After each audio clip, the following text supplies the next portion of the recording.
Hi, welcome back to the shop. Thanks for stopping by. This week was Vase Week challenge, I guess. And so I decided to make a vase today, and I got a piece of white birch burl. Actually, I've had it for a long time, and it was kind of a weird shape to make a bowl out of. So I think I might make quite a nice vase, a hollow form vase, whatever.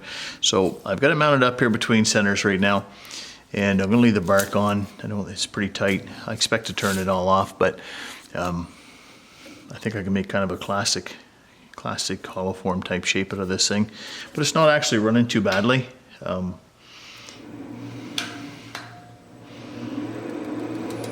I can get that up fairly good speed.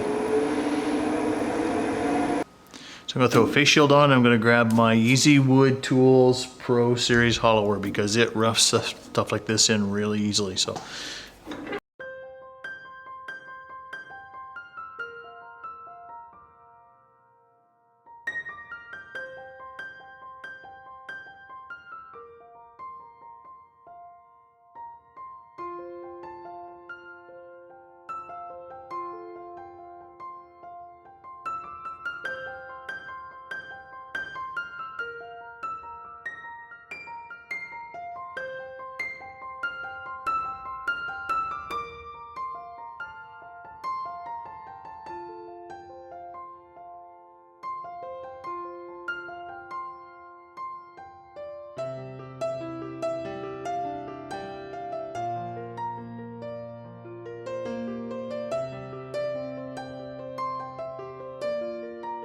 So for people who are going to send me messages and go, I was way too far extended over my tool rest out here cutting this. This thing has a massively long handle, and it has a mark on it of how far you can go over your tool rest safely. And you can see that I was nowhere close to that.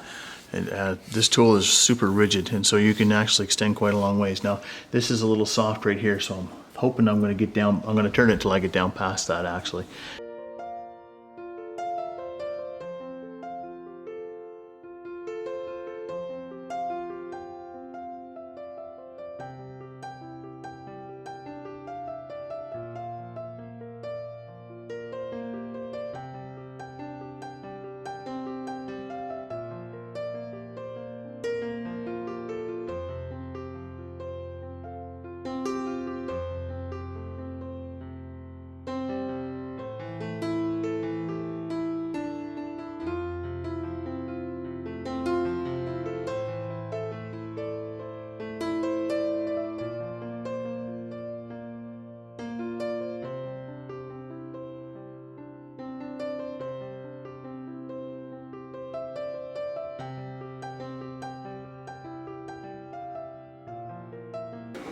Okay, we're getting down pretty close now, so I'm going to want to start making some clean finishing type cuts.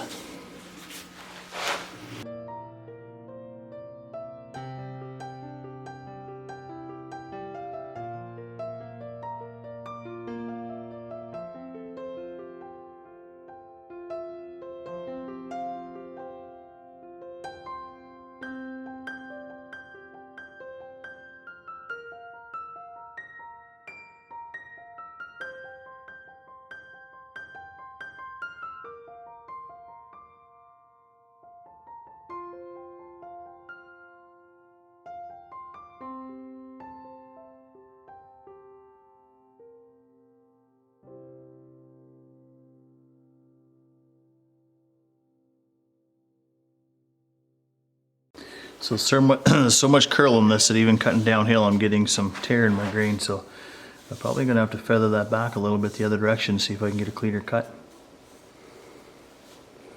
Almost through here though, and we're almost by most of this up here, so I'm going to just cut this a little deeper here. I'm pretty happy with the proportion, so I'm going to cut it off at the base right here and put a tenon on the bottom. So this is my final finished bottom depth right here. I'm just decide what I'm going to do with this. I still got to get rid of a little bit of bark. I'm probably going to cut this back a little bit too.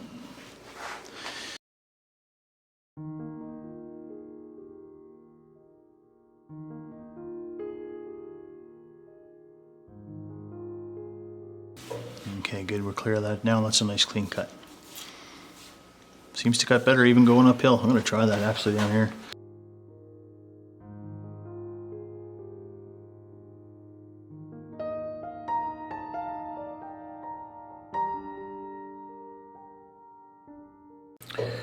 So there is a prime example of the exception to the rule. So burl wood, sometimes all bets are off. So I cut downhill.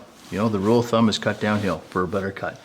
Now I just cut uphill, and you can see that the finish, for the most part, and there's a couple spots, is much, much better than what I got when I went downhill. And so that's, you never can tell with burl wood.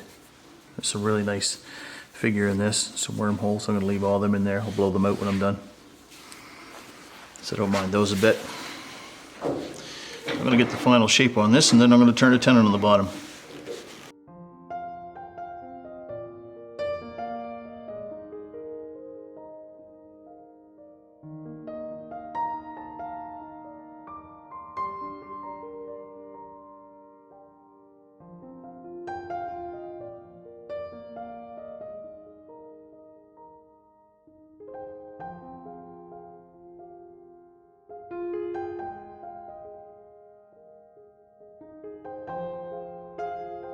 The issue I have with making this opening too small is when I hollow it out, my hollowing tool is this is a Easy Wood Pro Series number 3 hollower, and it's a fantastic tool as well. But for me to get in and around here with this, to hollow this out so my walls are reasonably even thickness all the way down, I need, you know, a decent opening, and that's not enough.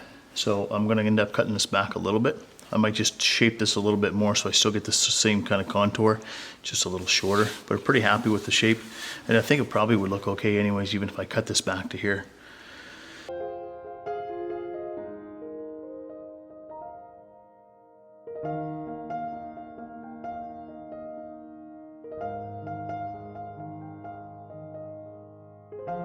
So this is something I do when I get some grain like that. That was a really sharp chisel. It's cutting like butter.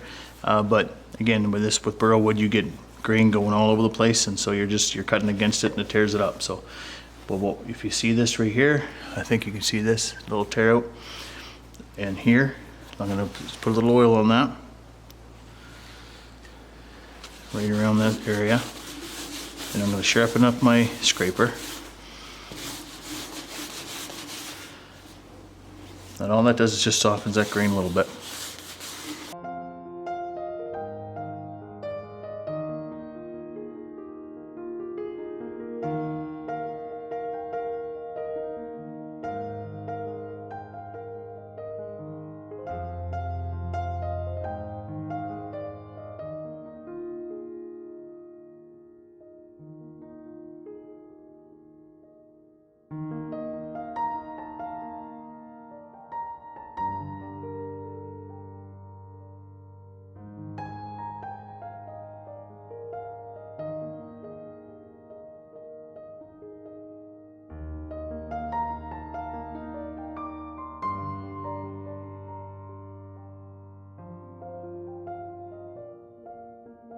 Sand it first, then I'll turn a tenon on the bottom. I'll start parting this off at the top, and we'll flip it around. So I'm going to sand this up off camera, and I'll bring it back when I'm turning the tenons. Alrighty, we're all sanded up here to 1000 grit. I would have liked to use Yorkshire grit on this because it would have made my job much faster, and I probably would have got a nicer finish even. But the grit would have gone in these little wormholes and packed in this the sanding dust and worm chewings that are in these things, and so I would have had a hard time getting that out, because I think at the end of this I'm going to try and blow these all out and put an oil finish on like I've done with other burls in the past, because I actually like that look at a burl. White birch is pretty plain wood, but boy, white birch burl sure has some really nice stuff going on them. So I'm going to turn a tenon on the bottom now, and then I'm going to part this off, and we'll flip it around and put it in the 4-jaw chucks.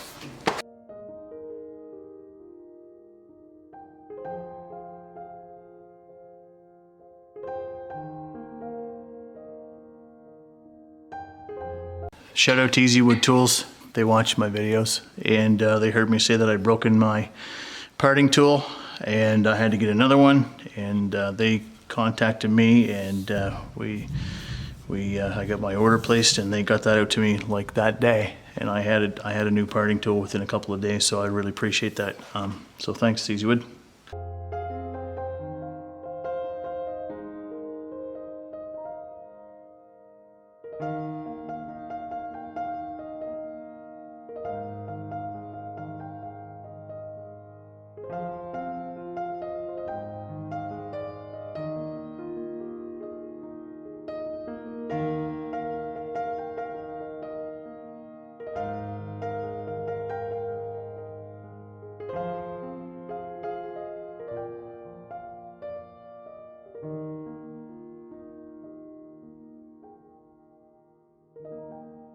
Okay, got set up here now with my Forester bit in a Jacob's chuck and my tailstock. Got a mark here for my depth, so I know that when I get this far in, it'll be time to stop so I don't go through the bottom. I'm going to turn this around 250 RPM. I think I've got a 2-inch bit in here. So it's going to leave me just a little more than 1/8 of an inch of wall thickness at the top. And I'm going to try and make this quite thin if I can.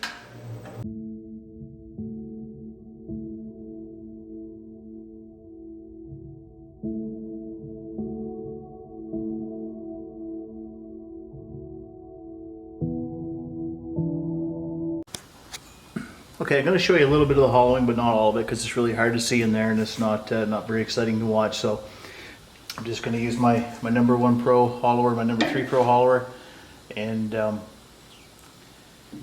going to get this down. I'm going to try and keep it as close to this thickness as I can, but I'll just show you what you can see here from the very start. So once you get in there a little bit deeper, it's hard to see.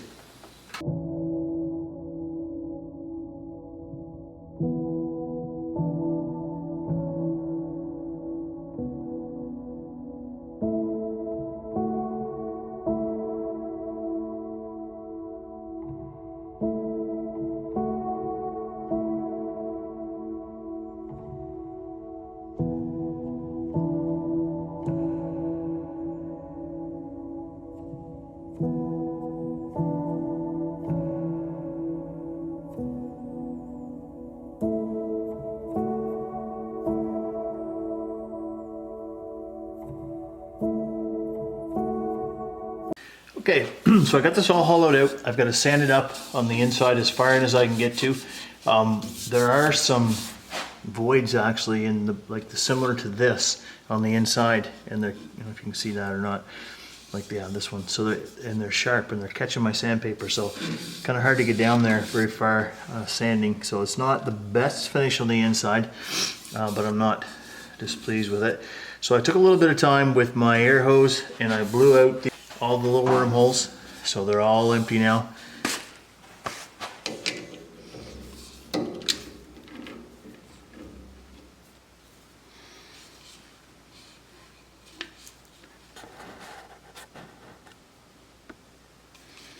So you can see there's lots of stuff going on in this. I like the wormholes in it actually.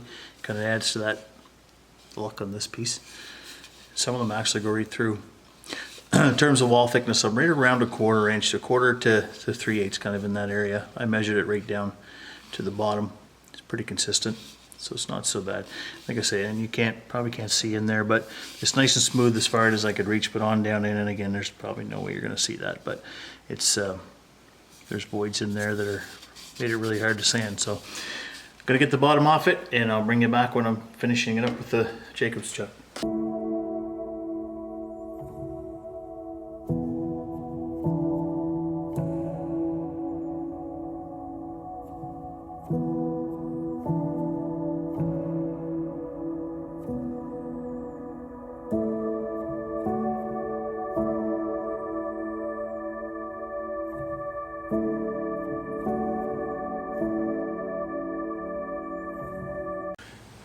Okay, all set now to put some finish on this. I'm going to use Danish oil.